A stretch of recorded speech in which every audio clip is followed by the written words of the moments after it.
Nakausap nga ako ng kapatid ko at kabod na lang siyang umiyak. Patingin nga. Hala, oo nga! Oh, saan? Gusto mong bahay? Ayaw mo ng bahay ng kalapate?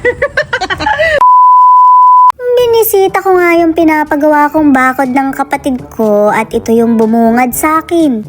Mare, malapit na sa katotohanan. Madalang ko na lang kasing i-vlog to, kaya baka isipin nyo'y ghost project na. Medyo pa utay-utay lang talaga dahil kailangan ko ng pambili ng semento at buhangin. Dumaan pa yung Pasko't Bagong Taon kaya medyo napagastos tayo. Pero muling nagbabalik para sa Oplan bahay ng kalapati.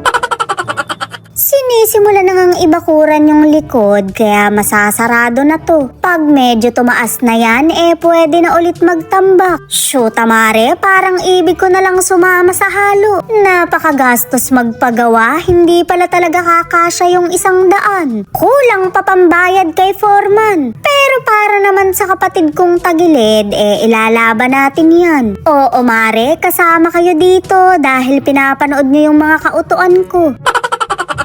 Binubuksan ko nga yung bahay ng kalapate pero mukhang walang tao dito. Nilalak pa talaga niya, akala mo naman talaga may mawawala dito sa loob. Sino naman ang magtatangka sa bedsheet niyang amoy laway? Try mong higan yan, babangungutin ka talaga. Nandito nga sa labas yung ibang gamit niya. May mga unan pa dito pero pinalaya niya na to. Binilhan ko na kasi siya ng bago dahil puro lungad na yung luma niya. Ewan ko ba't ayaw pa ring itapon, may sentimental value na yata.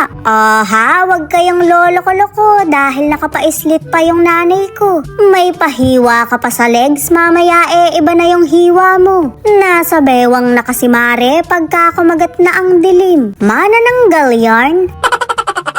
Saktong at dumating naman yung bading na nakafazio. Galing pala siya sa trabaho kaya wala dito. Diningay napansin ko na parang may gusto siyang sabihin. Kaya naman tinanong ko na dahil kilala ko yung hilat siya ng pagmumukha niya. May pahawak-hawak pa siya sa mata hindi mo ako magogoyo. Parang ako yata yung maiiyak dahil ipagawa ko raw yung bahay niya.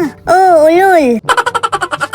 Diba? Eksena talaga si Akla. Alam niyang mauuto niya ako dahil malambot ang puso ko. Kahit kasi lusaw na yung atay ko kaiinom, may puso pa rin ako. Akala ko nga'y nagtampo sa pagtanggi ko dahil kabod na lang akong nilayasan. Shoot, mare, naglagay lang pala siya ng luha. Bogok!